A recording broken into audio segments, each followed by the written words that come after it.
have a better idea of exteriorization now.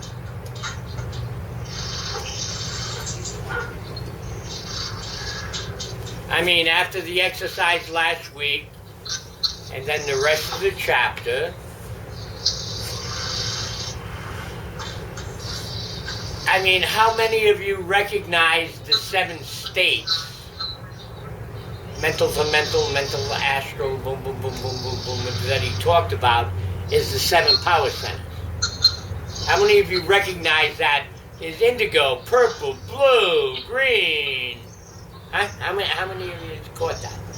But you see what I'm saying? That see, everything ties together. You know, it's not my job to take the book sentence by sentence and explain it. It's my job to take the book from the 1950s and relate it to the 21st century, 2012. There's a lot of stuff going on right now. Right now. A lot of people don't recognize some of it as what it is, but there's a lot of stuff going on. There's a lot of stuff going on in the Far East. There's a lot of stuff going on in the Middle East. There's a lot of stuff going on in Europe. And, you know, if you want to take a really, really damn close look at it, there's a lot of stuff going on right here in the United States. The social fabric is broken. The social fabric is broken. What?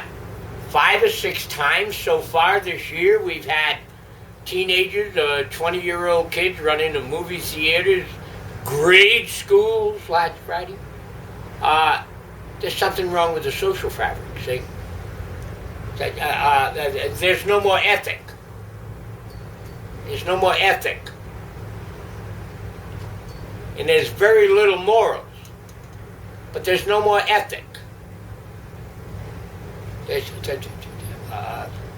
Somehow, as a people, we have allowed ethic to cease to exist. We have allowed a situation where we don't have the mental to astral, the astral, the physical. We've allowed that to dissolve. And so, if an individual wanted to look at the circumstances we're dealing with, this is one of the things that's actually very nice about this awakening principle we talk about with 2012. It's like, it doesn't take an apocalypse. We've got the apocalypse. What we've created or allowed to exist or become in our society, and that even includes Carl down in New Zealand. He's still part of the Western world. What we have allowed to exist is basically sort of like that, I hate to say it because I'm really into sex, but it's sort of like that Sodom and Gomorrah thing. Sort of like what they dealt with back then. You know, and no matter we deal with the theosophical principles of Christianity, Buddhism, Lasso, Hindustan, or one of Carl's Japanese friends, is basically irrelevant if we don't deal with self. And this is what we talk about when we talk about exteriorization. We've allowed self to become intrigued. We've allowed self to become intrigued with all these lovely, lovely things. All these lovely, lovely things that are available. And see, as long as I call them the 99ers, you can call it the devil, you can call it Shaitan, you can call it whatever. It's just the opposing egregor. The opposing egregor that wants control over you instead of helping you have control over self.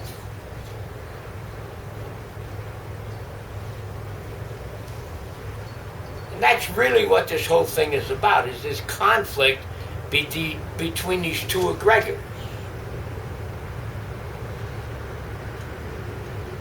You don't have to die to experience a transition.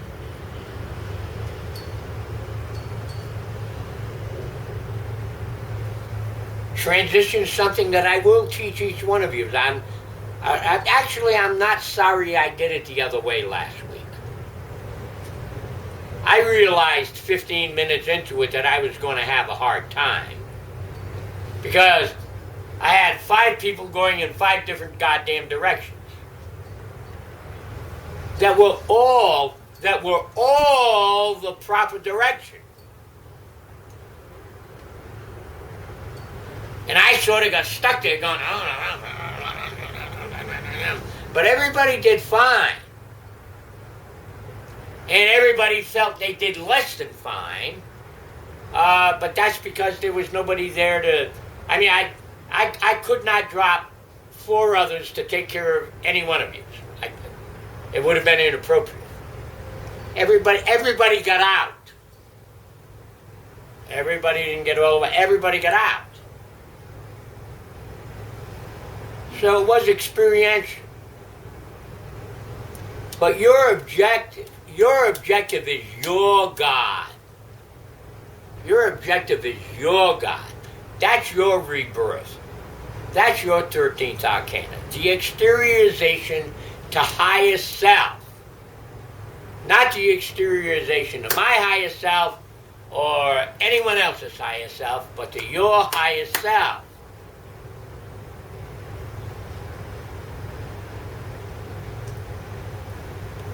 Carl's wife, Philippa, was all the way there and was crying about it.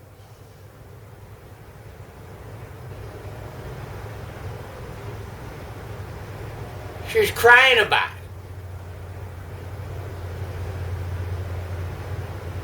Because she didn't understand it, and I couldn't be there to help her understand it.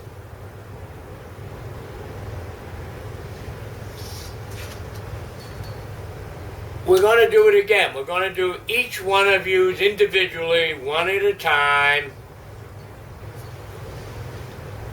And you're all going to get there.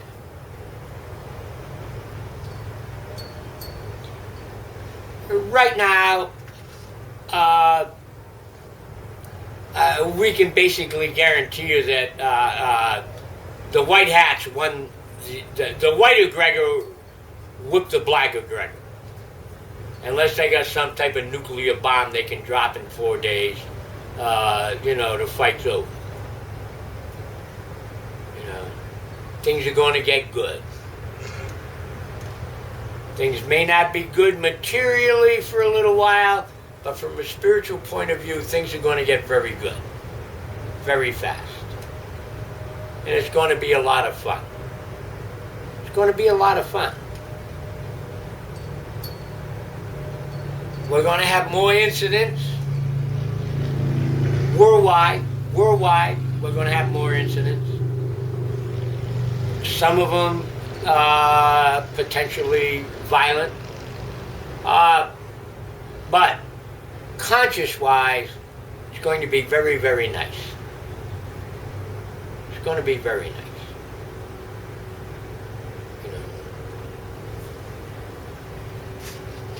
When we deal with this concept of death, we also deal with the concept of life, birth. So it's the same thought form. Birth, life, death. It's the same thought form. See? All this card does, all this arcanum does, is it goes from death to birth, instead of going from birth to death. Do you see what I mean? This arcanum, this middle card, this place where you take that transition to actually communicate with higher self begins with death and finishes with the rebirth. Believe me, after this lifetime, once you've experienced the joy of it, birth is a lot more painful than death. That place is a lot nicer than this place.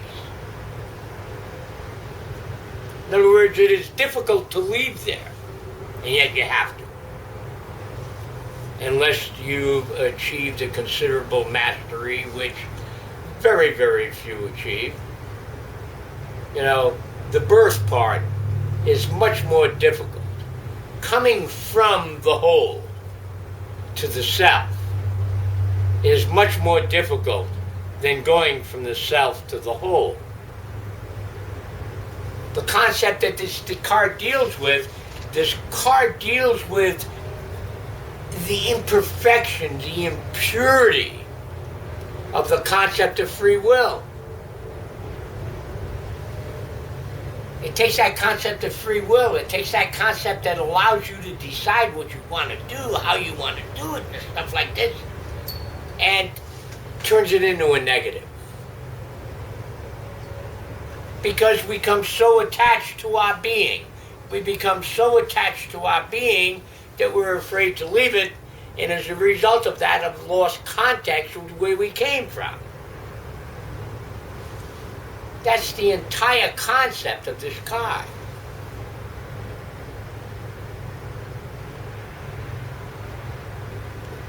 As we move on into the next card,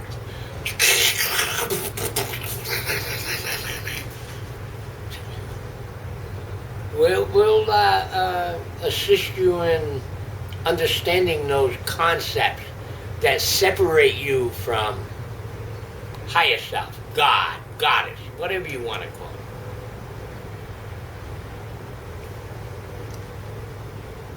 But right here at this space, this is the space where we want to really get a grip on that individual concept of God. That's what we were talking about 2 weeks ago. Your individual concept of God. Every one of your concepts has to be a little different because you're individuals and you have free will.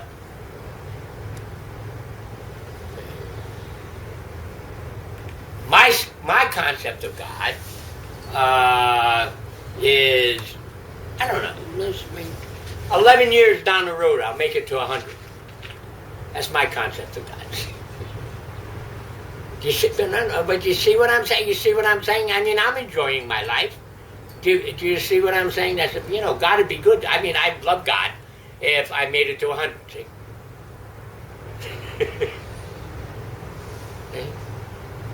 And some people would love God if this or that or that.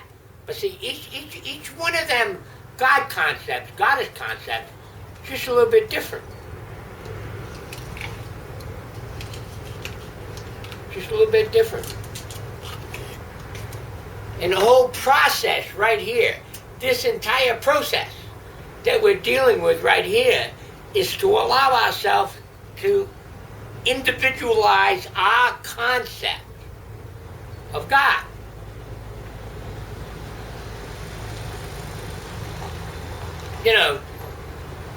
Mine's living to be 100. Nancy's is shorty in a submissive mode.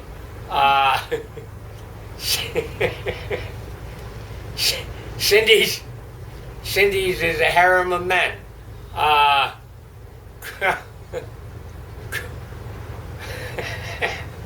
Alan already had his harem of women, so he realizes that didn't work.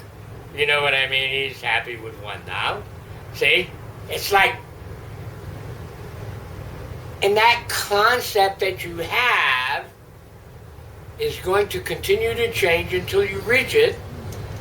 And once you reach it, it's going to change with you. It's not going to change you, it's going to change with you. As you and God begin to know each other, both your concept of God and yourself are going to morph a little bit. You're going to balance a little bit. When one's individual concept of God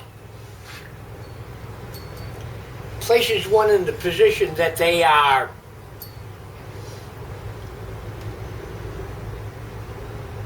incapable of modifying their opine,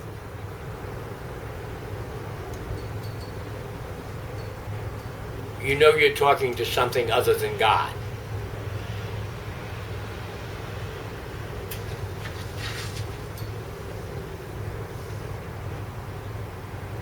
If your concept of God requires you to do something you don't want to do,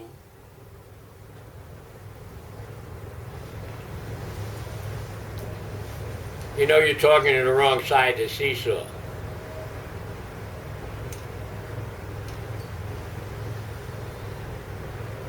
If the damn thing made you, and made you just the way you are,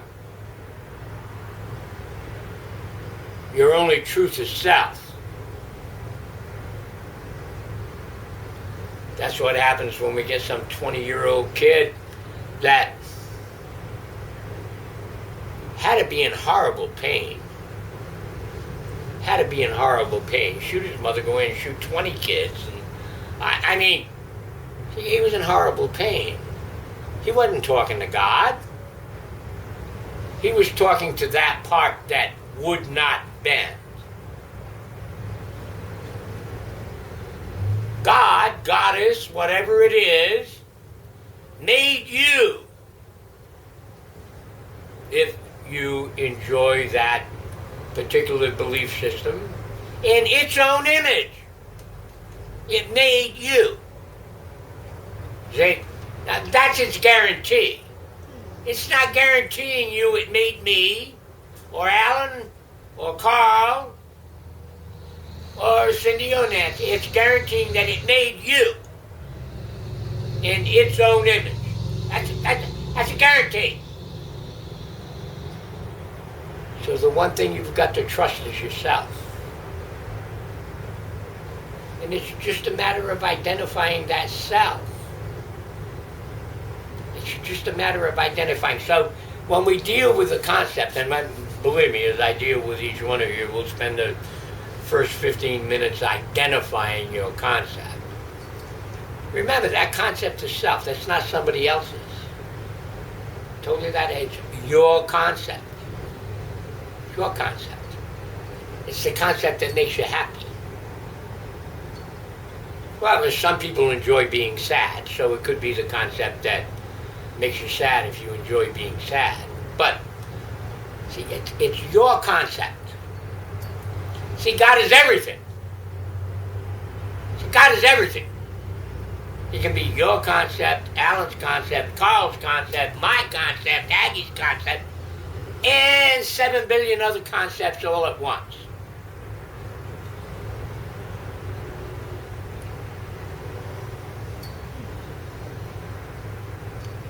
The thing that is offensive in the present social fabric of this planet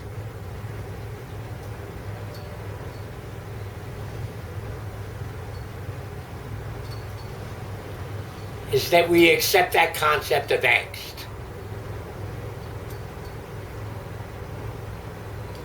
And because of the internet and the wireless services and stuff, anytime anything happens anywhere in the world, it's possible to know about it right away. And what that does is that forces you to question your concept of God. Your concept of God wouldn't do that. That couldn't happen in your fucking space. And goddamn sure wouldn't happen in mine. I'd have blew the fucker's head off by the time he shot the principal. Do you see what I'm saying? You cannot allow outside influences to interfere with your concept of self. Thou art God. Thou art God.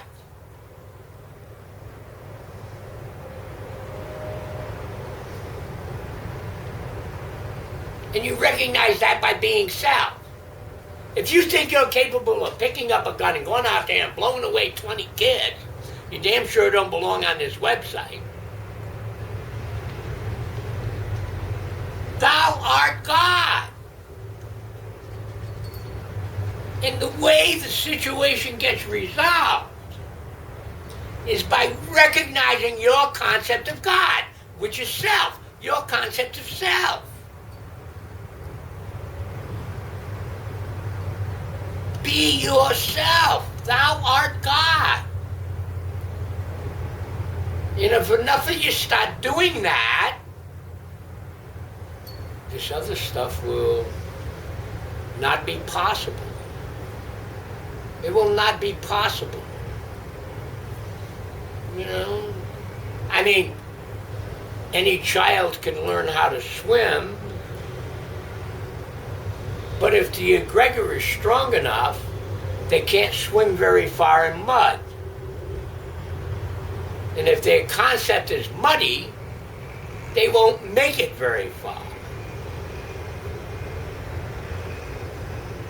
Forget the egalitarian stuff. Be self. Be self. True to self. Be self. Recognize self. Recognize that concept of God that is you. No one else, no matter how close they are to you. Recognize that concept of God that is you. The water will be so buoyant. I mean, you could float forever. You can swim any way you want. See, in any concept other than that, the viscosity thickens. And even just a fraction away from you, the viscosity is a little thicker. You have to recognize self as perfection. You have to recognize self as perfection. Anything other than self can come pretty damn close, but it's still not self. Once we achieve this link, this conscious link with self, then you can pick up other little selves and similar selves along the way, and then you get communion. That's what's called telepathy. But any self that is very distant from self, they're swimming in mud. This kid should have died when he was 2 years old. He never should have learned to walk. Something wasn't connected right. But that's the way it is. And we can say that about a lot of people.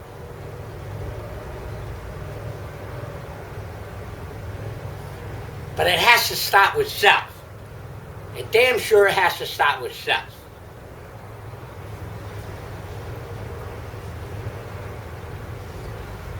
All right, now that I'm off my high horse, everybody can pick on me.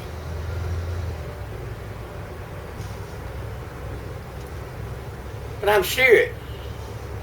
Self. That's what this entire card is about. This entire card is about God. But it's not about my God. It's about your God. There is no such thing in hermetics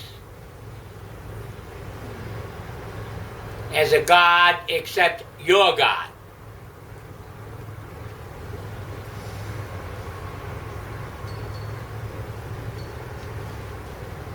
Just remember this. Thou art God.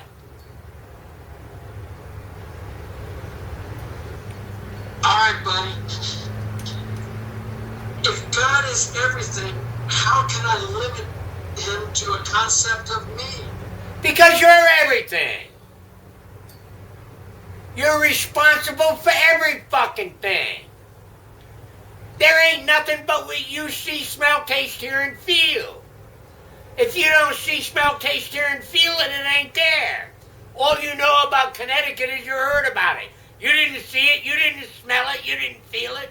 You goddamn sure are lucky enough not to have tasted it, but you heard about it, and it fucked your whole space up. No, it didn't.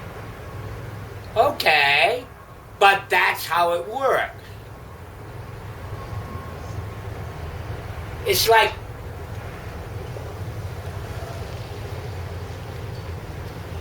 the social fabric, the bonds that maintain human society in the Western world, not as bad where Carl is, but it's still there, has been ripped. In order for the average family to survive, mommy and daddy both work. And what do we end up with?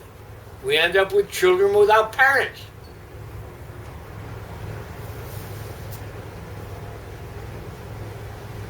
We end up with children without parents. The social fabric is less than perfect right now. By the same token, there isn't a one of you, myself included, that has never experienced a moment of greed or abuse where we did something that served us and didn't necessarily serve someone else. We've all done that. But we don't find God by going, oh, I've never done that. I am the... Say, that's one of the problems with our concept of God. Thou art God. God is you. God is every goddamn thing you ever thought. And you ain't going to tell me there's one of you sitting there that ain't thought about killing somebody sometime. I'm not saying you did it, or... I mean, do you understand what I'm saying? You used to get a real kick out of this back in the 40s, early 50s when I was in college and stuff, and they'd go, oh, under hypnosis you can't make anybody do anything they wouldn't normally do. The only part that is incorrect in that statement is the last two words, normally do. No one could make you do anything you never thought of. Now let's see, what haven't you thought of? I mean, really. I mean, I'm sure you thought of some things that'd be painful even to you. I mean, do you see what I'm saying? See, it's a very, very strong abstraction, but that's what we deal with here with the 13th Arcana. Acceptance and recognition of self. Self. You don't have to tell anybody else what it is. I don't care. Everybody else has got their own self too. Believe me, none of you is any better or worse than anybody else.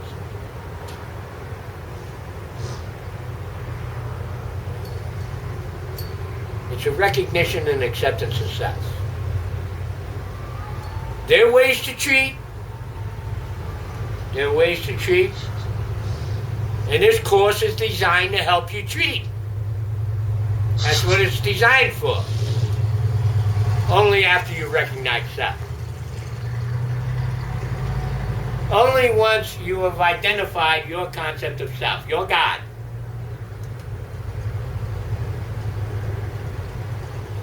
That's what it's designed for.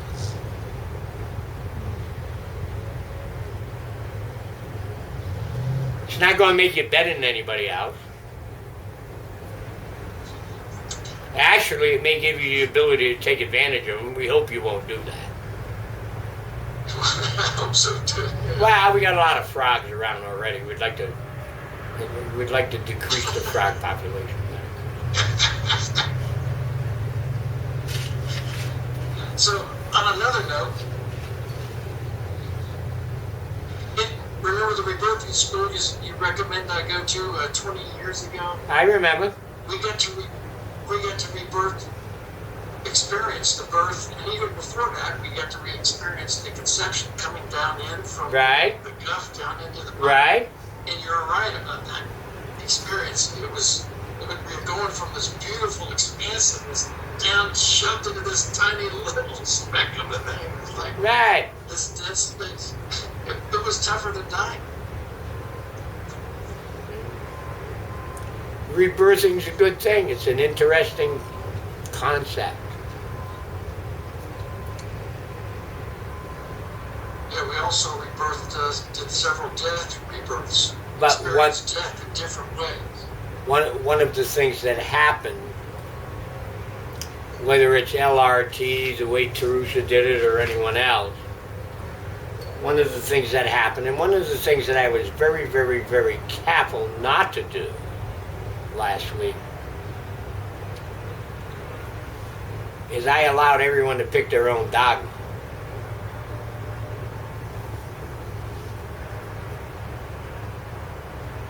I allowed people to pick their own dogma.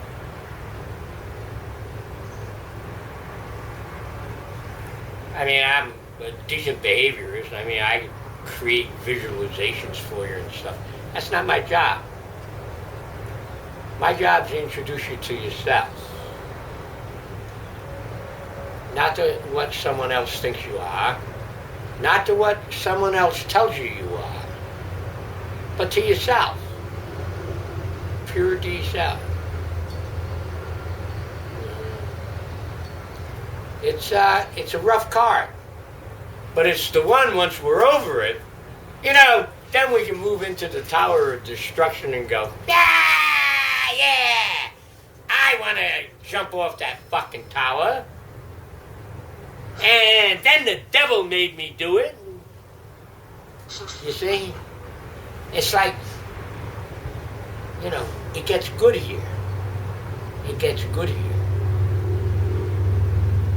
If we can make it through this one, it gets really good. The concept has to be self.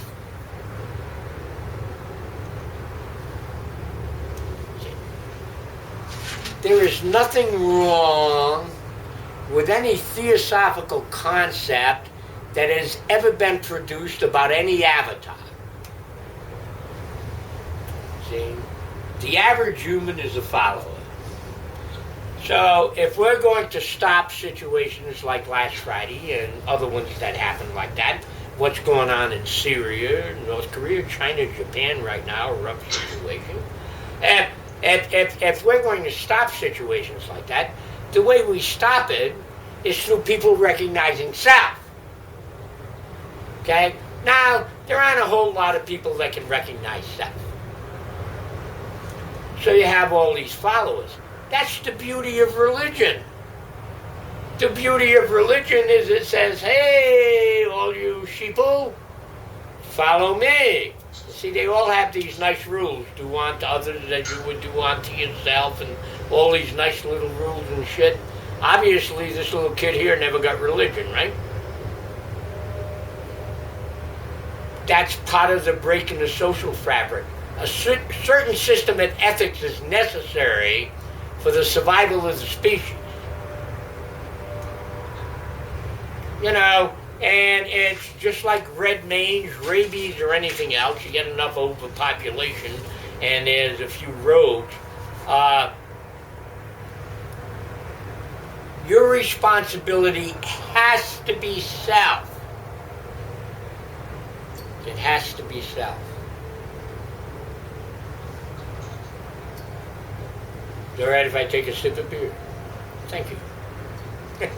I've got two questions. All right. So, if I'm God and I control my space and my universe, how come other people's universes still come in and fuck things up? And then the second question is, where does the elemental that we've been working on fit into this process? Your elemental is your creation that allows contact between the imperfect little self and that concept of God or higher self. It's just something to give you a connection with. It's just something to allow that. Now, So it's not strictly necessary for what we were doing last week. Absolutely not. Neither Nancy or Cindy have an elemental, Okay. other than the self-created concept. Neither one of them have an elemental. I mean, they've only been around about 6 months. But they're both doing fantastic without one.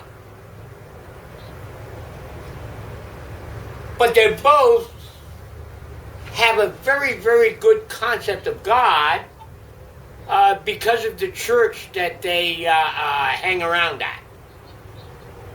Okay. They go to that Unity Church thing. It's still got a little dogma in there, but they try to be very non-dogmatic. Every now and then, when they talk about God, they may even say he, she, it. Do you know what I mean? Mother, Father, God, or whatever. I mean, they're very... The church itself does probably one of the best commercial jobs of keeping the dogma out. Yeah. So they've got a relatively good concept of that. Excuse me, girls, if I embarrass you a little bit. But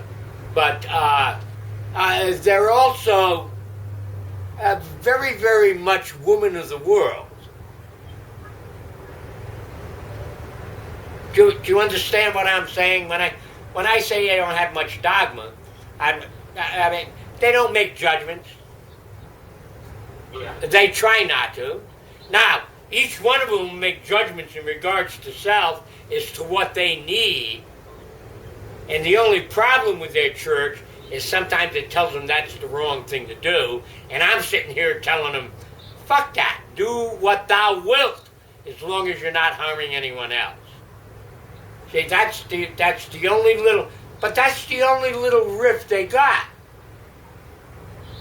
And most other people have a bigger rift than that. I've been working with Alan for it's 30 years now.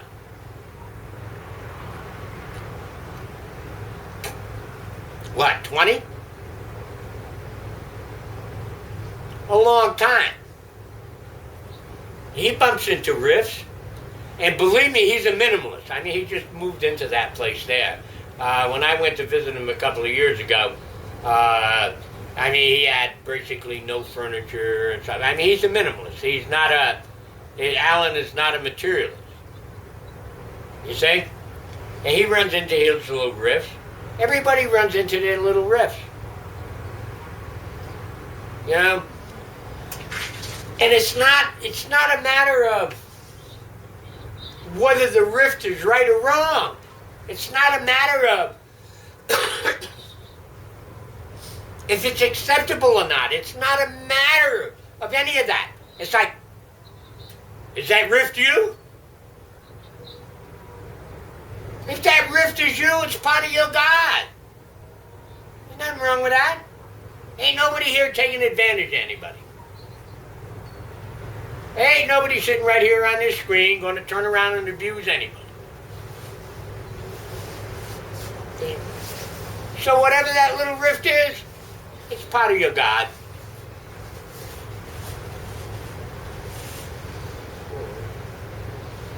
And you shouldn't try and do away with it.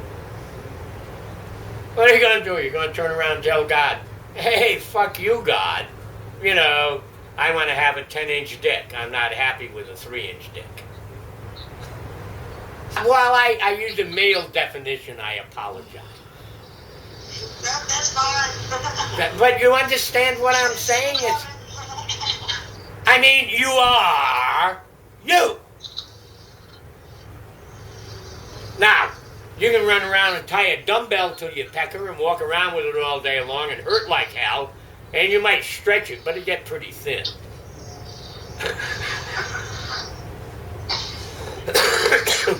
Oh, now you you could take some of these new pills they got, I guess, and that may help. Probably, yeah. But you are you. You are you. When you have an argument with your partner, that's you.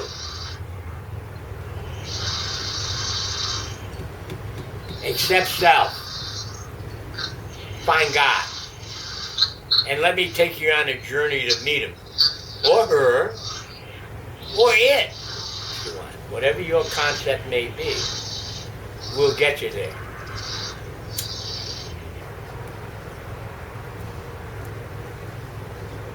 Okay, questions. Now I'm serious. I'm gonna do this again next week. The same one. I mean, I want everybody to be secure in their concept of what they are. You know, remember, thou art God. So what God is. Oh, I got 2 weeks off. You'll work us extra hard when we come back. All right. So you got. I didn't say you could. You got 2 weeks to isolate self. Thou art God.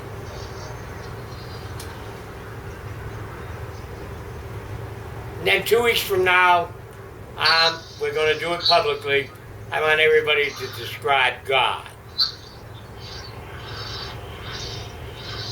Now that's easy, we're all gone. Well, I guess I'm going to ask you to bare your soul then. Say who you are, right? If that's God, right?